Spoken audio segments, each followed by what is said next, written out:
It started with a card and a gate, and by the time the headlights faded, half the street had decided who I was. I remember those first 3 seconds like a needle under skin, a click, a tilt of a head, and the kind of stare that already writes the story for you. My name is Tom Hale. I live on Willow Ridge Lane. And that night, everything ordinary got stretched thin until the whole neighborhood could see the rip. We'd moved out here for quiet, for the small yard, and the fact the creek wasn't fenced off by some HOA sign. I built this place with my hands bit by bit, fixed the porch, dug the trench for the drainage when the county said they'd never get around to it, the sort of work that makes a house feel like yours. The HOA had rules and a board and annual meetings where tea and teeth gnashing happened in equal measure. We all knew them, mostly shrugged, paid the dues. But there was one woman on the board who liked the rules a little too much. Her name was Linda Ashford Sharp, tidy, always like she was rehearsing what to say next. She'd been the one to make sure the new gate system went in, voted for the cameras, pushed for the signage. She said it was for safety. Some of us suspected it was for control. That night, I was coming home later than usual, mud on my boots from the ridge, radio low in the truck. The gate hummed, the card reader blinked green, and I eased through nothing dramatic. Linda was waiting on the other side, arms folded like a judge, the porch light casting her silhouette long across the gravel. She stepped forward as if I owed her an explanation. "You know the rule, Tom," she said, voice small and clear. "No unsanctioned entries after 10. I looked at her and realized she meant my truck with the old county plates, meant my headlights, meant everything I was in that moment. "Linda," I said, and tried to keep my tone flat because I didn't want this to be a thing. "It's my house. I live here. People still file complaints," she said. And there it was, the sentence that can dissolve a person into whatever the speaker chooses to be true. Neighbors get nervous. We have to keep the community safe. I could see what she was doing, taking the neighborhood's fear and shaping it into permission to be mean. "You're scaring people," I told her. "You're the one scaring people." She laughed, a short thing, like she was tucking the world into her purse. "I'm following procedure," she said. "If you can't follow procedure, I'll make a report." 3 sentences in, the argument was already 100 years old: ownership, belonging, who gets to call what home. But then she did something I didn't expect. She pulled out her phone and dialed 911, like that was the natural next step for a gate squabble. The operator's voice was flat and procedural on the other end, but Linda painted a portrait right there on the gravel: a man with no respect, refusing to comply, possibly dangerous. She had the look of someone scoring a clean moral victory. And that's the thing that surprises you, not the call itself, but how quickly other people sign onto the narrative. Before a single officer arrived, the headlights of 3 other cars had turned up the lane. Neighbors had walked out, phones up, faces curious, ready to be told which side to take. Once a story is told in public, it tends to collect parts, details, witnesses, moral certainties until the original fact is lost. The officers were calm at first. That's part of why it gets worse before it gets better. Calm makes everything seem legitimate. They asked me to step out, to hand over ID, which I did, because what's the point of arguing with uniforms if you can avoid escalation? Linda described me with that precise, clipped speech. He was belligerent, refused to leave. An officer's pen scribbled quick on a notepad. I felt the familiar pivot in people's eyes. I could see that most of the crowd had already decided which version they'd file away in their heads.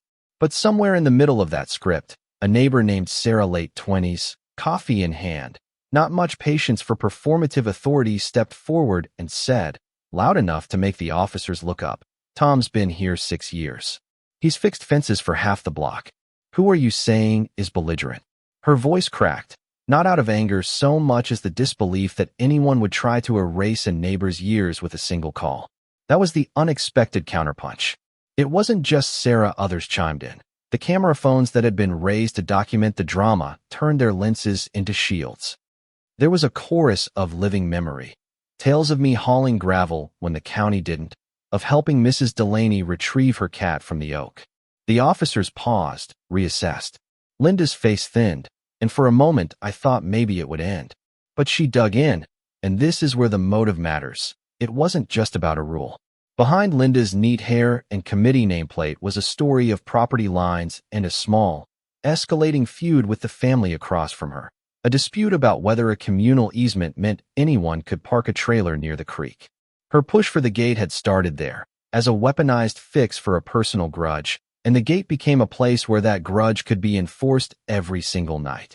The officers left without making arrests. There was nothing for them to charge me with, but the damage had been done in different ways.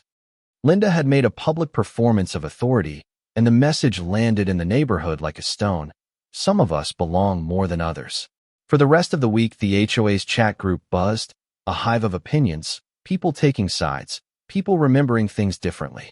Linda doubled down on her report, wrote an email with procedural language and an attachment of supposed violations. Her motive was clear to those who took time to see it. Control, a sense of being the protector of a version of the community that favored her comfort. What surprised me, and what changed the shape of this story, was the rise of the counter-narrative. Small things matter. The woman who mows 3 yards and leaves lemonade on the drive started a petition. The teenager who runs the community Facebook page posted a video of me fixing a fallen post, and that clip spread suddenly. It wasn't the man with no respect. It was a neighbor who shows up.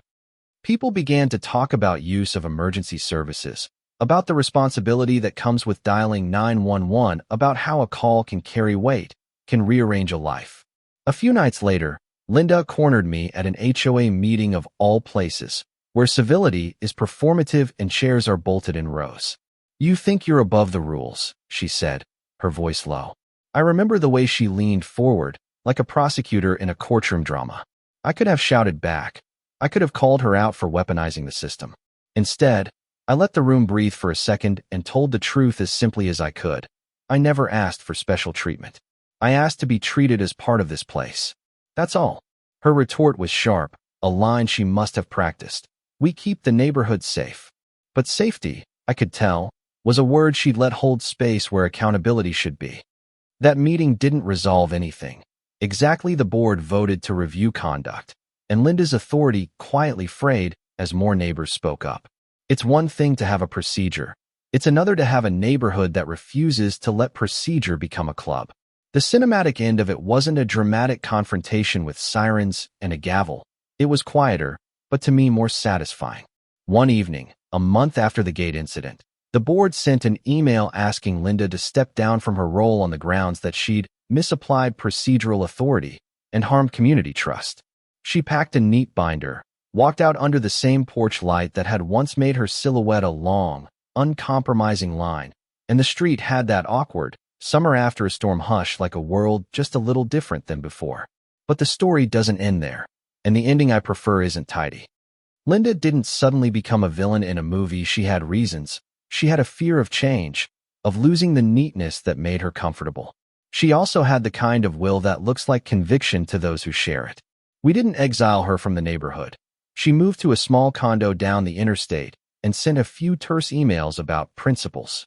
I still see her sometimes at the county office when I'm renewing a permit, and there is a moment where we look at each other and have to decide, will we treat one another like enemies or like people with a history that matters? What changed me was not a victory lap or a trending clip. It was the slow realization that belonging isn't a given. It's a labor.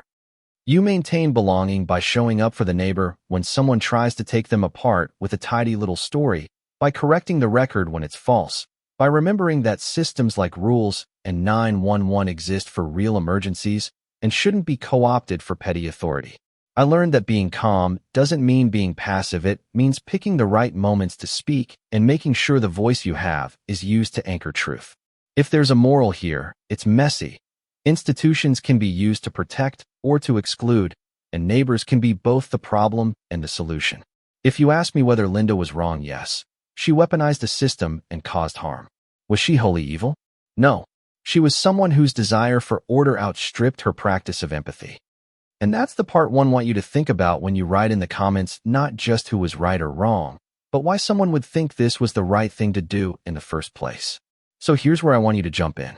Tell me what you think. Should a single phone call be enough to make a person feel like an outsider on their own street? When is it okay to lean on procedure? And when does procedure become a tool for personal power? Share your take below. Who did you side with and why? If you've been on a street where rules became weapons, tell that story. This neighborhood argument wasn't about a gate. It was about how we choose to treat one another when the lights go on and the world wants a quick answer. If this hit a nerve, hit like, Share it with someone who lives in small-town America or a gated subdivision or anywhere people think they know who belongs, then drop your vote in the comments. Justice, mercy, or something in between.